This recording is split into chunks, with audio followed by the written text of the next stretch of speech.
Hello everyone and welcome to the second episode of Project MDC. I do hope you all enjoy this video. Please hit a like, subscribe, do everything you can to support this passion project of mine because it's something that keeps driving me towards keeping up my content and trying to get the quality better.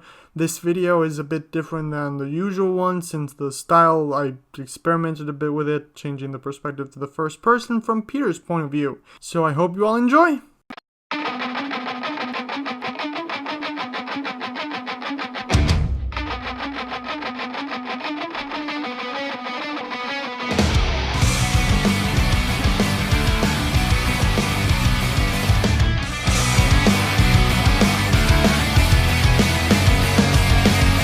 I did not sign up for this.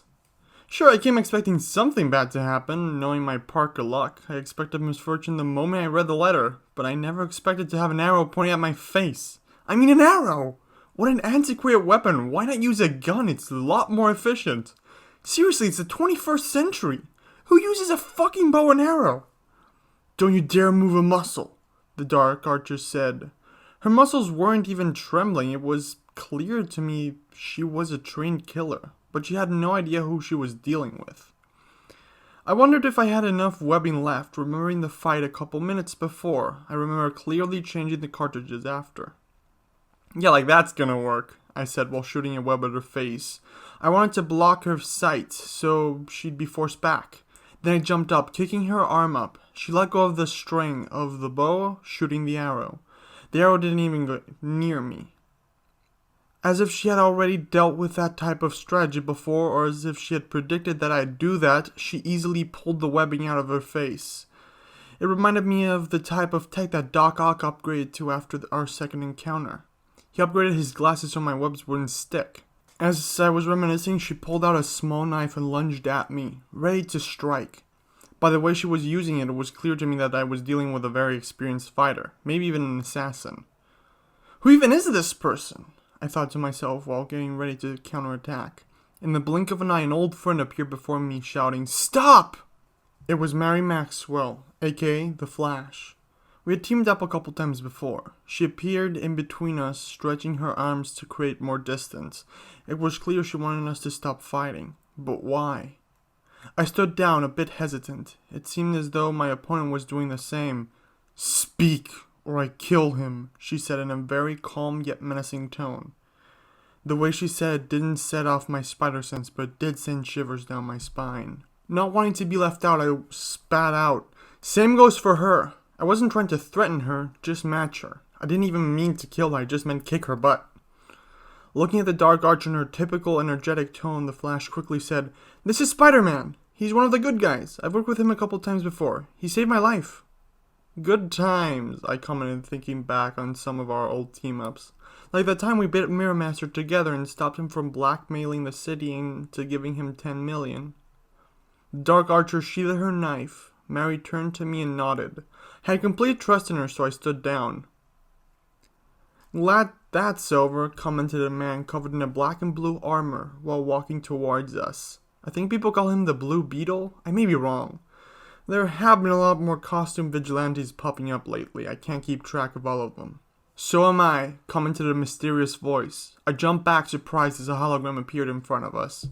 A couple of screams of surprise came from the heroes who were around me. I took the opportunity to inspect those around me. I had only gotten a glimpse before from the roof. We were 6 people there, standing in what used to be the Hall of Justice. I was kind of surprised that there weren't many civilians in the surrounding area. The park is usually packed. I looked around me and recognized a couple of heroes. Wiccan, a magic user, who has only been active recently. I didn't know much of what he could do, but still looked promising. The Blue Lantern. I don't really understand how these people work. There are like 3 Green Lanterns, but only 1 blue around? Still, he has been active for about 3 years. He's one of the more veteran heroes here. I knew very little about the Dark Archer, aside from that it was a woman, based on the physique. There was also the Blue Beetle, a hero who's been around for about 6 months at this point. And the Flash, someone I trust completely. We've worked together before a couple times in her home city and others in New York. I just wondered what she was doing in Metropolis. Then there was me, the friendly neighborhood Spider-Man who had recently moved to another neighborhood. I think I was the one who spent most time in the field. I had been Spider-Man for 4 years, since I was about 15, 16. It's hard to remember. That almost gave me a heart attack, screamed the Flash, calming her nerves after the appearance of the hologram. The hologram was a man, I think. It was kind of hard to tell. He was wearing some sort of hood or rope. I didn't really know. Now that you're all here, we can get started, the hooded figure stated. Who are you? I asked, inspecting the hologram as the others gathered around it.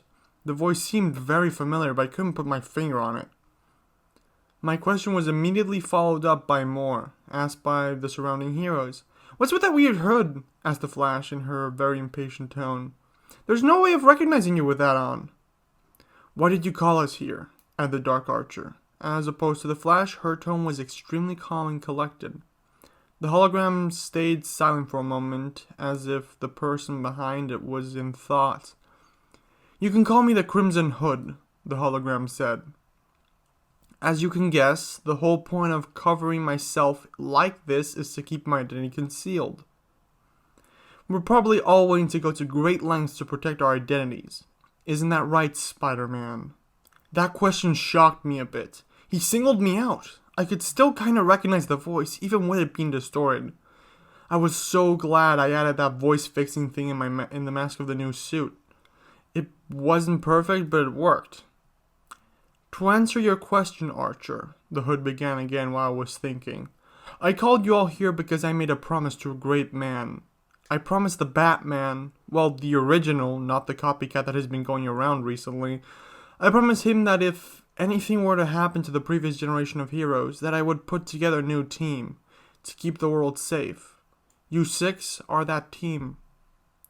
But they all died over 10 years ago, I say, the Blue Beetle said, trying to understand the logic of what the Hood had just said. 12, I corrected him. Which begs the question, why only assemble a team now? And why us? The Dark Archer asked, adding to what Beetle was saying. I did not assemble a new team right away because after the invasion, the world was in mourning. We were recuperating from what had happened. New heroes weren't popping up as much, and those who were still around were very injured, the Crimson Hood started explaining. After the world started recuperating, there weren't that many major crimes or emergencies. Even when they were, agencies like S.H.I.E.L.D. could cover them, since they were a rare occurrence. But over the last 4 months, there have been subsequently more emergencies on a global scale. Both increasing acts of terrorism and a series of robberies have me concerned. The fact that S.H.I.E.L.D. hasn't been able to contain all of this made me to decide that this was the right time. So what do you want from us? Asked the Flash. Do you want us to form a team? Like the Justice Society? I added. Newsflash, you picked a very peculiar group for that. Most of us seem like loners, said the Beetle. If anything, I'd ask you to be more like the Titans of mythology. Be your own team. You are all great and powerful in your own ways. If you assemble together as a team, then you'll be able to safeguard our planet from almost anything, the Hood said. I think we can make a great team. A team to inspire others and bring hope to them, added the Blue Lantern. He seemed kind of like a weird preachy guy to me. Superman couldn't even safeguard the planet without giving his life. If the Avengers couldn't survive, what makes you think we will? Wiccan asked. This path isn't an easy one, but it's the one you have chosen. The world needs heroes. It needs hope again. I have faith that you'll be that hope. You'll find everything you need there, the Hood said, pointing at the statues that were erected in honor of the fallen heroes. We were all turned to look. I turned to see the statues of my childhood heroes, of Superman and Captain America, and the rest of them. When I turned back, the hologram was gone. It vanished as quickly as it appeared. It was one hell of an exit, at least. I wondered what he meant. Did he mean that we needed to be like them, or something else? The statues? Asked Billy, still looking at them. For the first time since I met her, the Dark Archer didn't seem to know what to do. "What now?" she asked. "He did point to the statues," commented Wiccan. "Yeah, but does that mean that we're supposed to be like them, or?" I asked before being interrupted. "There's something in there," the Dark Archer stated. "Okay, so we inspect the statues, one by one." Before I could finish my sentence, I felt a gust of wind hitting me from the back. I looked back at the statues, seeing lightning go around them at increasing speeds. Flash then ran back at us, hitting us with another gust. It was refreshing. It reminded me of how impatient she is. "There's something techie there. I don't really know much about it," she stated. "Aren't you a scientist?" asked the Dark Archer, confused as to why Flash didn't know. "I'm a biochemist, not an engineer. We aren't interchangeable," Flash said. She seemed annoyed by the question. "Where's the techie thing you found?" I asked, wanting to get this over with as soon as possible. I did have my first day at the new job in about 8 hours and 32 minutes. I needed as much rest as I could get. "Behind the Superman statue," the Flash answered. "Oh, it's kinda hidden. It only popped up when I got close." We went to inspect the area, and as the Flash said, when we got close to it, a panel opened up. A camera was scanning us from above and registered us. I opened a small hidden compartment I noticed and connected my suit with it. I checked all the functions and stuff, noticing that we were added with the tag C and a number. I was registered as C01 Spider-Man. Interesting technology, I thought to myself. Now, if I could only find the direct controls. Just then I found them and opened an elevator door that was hidden inside the statue. "Ladies first," I commented while getting ready to enter myself. I think we were all curious about the situation. We got in the elevator and hit one of the only 2 buttons. It started going down while a jingle played. Why do modern elevators don't have jingles anymore? Kinda sad. "How come the statues are still standing?" asked Flash suddenly. "What do you mean?" asked Wiccan in response. "Well, you know how the Hall of Justice is mostly ruins? But the statues are in perfect shape, even on the inside. All the tech managed to survive everything somehow," the Flash specified. "Yeah, it's weird. They didn't even move the statues to the new museum," Blue Beetle added. "That's because the statues are made of vibranium. It was meant as a gift from King T'Challa back in the day for helping his country. The structure extends underground when it was originally built. T'Challa said it was a monument that should last for at least 1,000 years, I said, thinking back. At least that I read that in a history book or something. "Perfect excuse to add the underground layer, even cost-wise," Blue Lantern commented. We heard a ding and the elevator doors opened. In front of us was the old base of the Avengers. It looked kinda beaten and old, but there wasn't much dust around. Maybe they had a high-tech cleaner or something? "What exactly are we looking for here?" asked the Flash. "Monitoring room," answered the Dark Archer as direct as ever. "And where's that exactly?" asked Wiccan. "I'll take a look," I said again, plugging into another port. This was a very high-tech place, even for the time it was built. It has ports every once in a while. Well, they did have a robot on the team. It does make sense that they'll have ports here and there. The living quarters are on this floor, along with a kitchen, training area, library, and a couple of other things. The floor under us is where they have the main monitoring room, a small weapons vault, prep room, and war room. Under that are the holding cells, behind some very strong defenses, plating, and even some power inhibitors. There's another floor under, but I don't have enough access to see what's there. I'm guessing a vault with their mementos, the server room, maybe even the generators, I explained while looking at the schematics. "How do we get there?" asked the Dark Archer. "There's another elevator with access. If we go down the hall, we take 2 rights and we should be there," I answered. "This place is like a maze." "Makes sense. They'd want to keep bad guys both in and from getting to the good stuff," Beetle commented. "The security system seemed to recognize us, not as friendly but as heroes." That's crazy, right? I asked while unplugging myself from the system. There's some interesting people on the friendly list, like Tony Stark. We started heading to the monitoring room while being barraged by Flash's questions. Are there people in the prisons? If so, how are they fed? Who renews the bathroom tubes if it's a closed system? Why isn't the place dusty? Robots. They feed the inmates at specific times, make sure everything runs smoothly, and clean everything, I answered. We walked by the rooms of Superman, Green Lantern, at least one of them, Giant Man, and other great heroes from the Avengers. We entered the second elevator and went to the second subfloor. Then we continued walking until we reached the monitoring room. Once we were there, we slowly looked around, admiring the area where our leaders used to sit. I brushed by Superman's symbol and sat on his chair. I couldn't believe where I was. Dark Archer sat on Batman's old chair and Flash on Quicksilver's. Took you long enough to get here, said the hologram of the Crimson Hood reappearing. Am I the only one who was expecting this to happen? Asked the Blue Beetle. I think we all saw it coming, I answered. Well, regardless of if you did or didn't see it coming, I have something to show you now that we're in a more private setting. Jarvis, show them, he ordered. Another hologram appeared before us, one of the planet. There were little pins everywhere, some orange, some red, some purple, some blue, and some green. This is our planet. The red pins represent the calls for help over the last few months. The orange ones are over the last 10 years.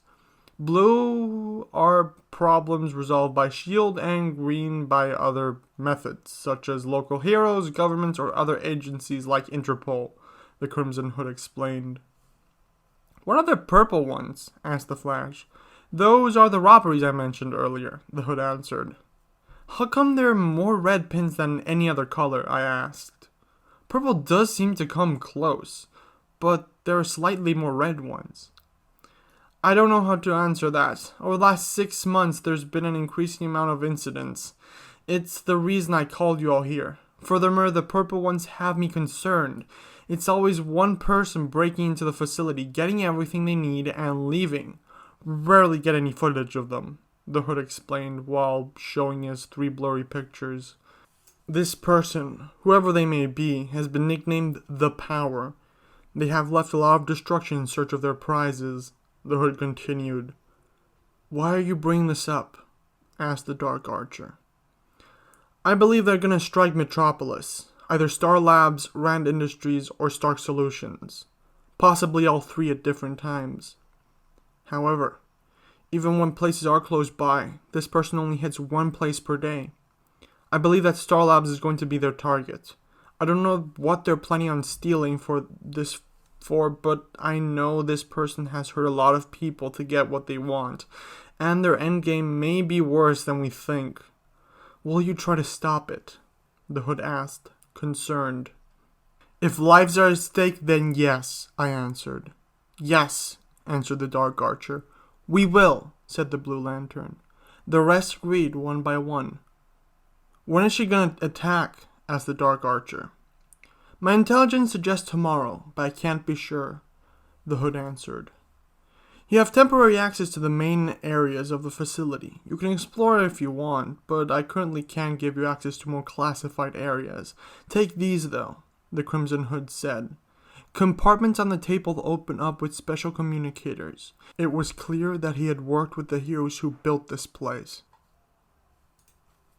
We kind of agree with each other that we would be a team, however reluctantly. Honestly, I thought we were gonna fall apart or go our own ways after the whole endeavor ended, but I had no idea what was gonna happen. We went exploring across the facility, at least the close by areas. But it was getting late, so after just seeing a weapons vault where contingency plans against certain villains were kept, I headed home to get a good night's rest. I had a job early in the morning. It was my first day and I couldn't be late. I swung home quickly but got distracted on the way, stopping a couple of crimes. I got home at 2 a.m., so got a solid 6 hours of sleep.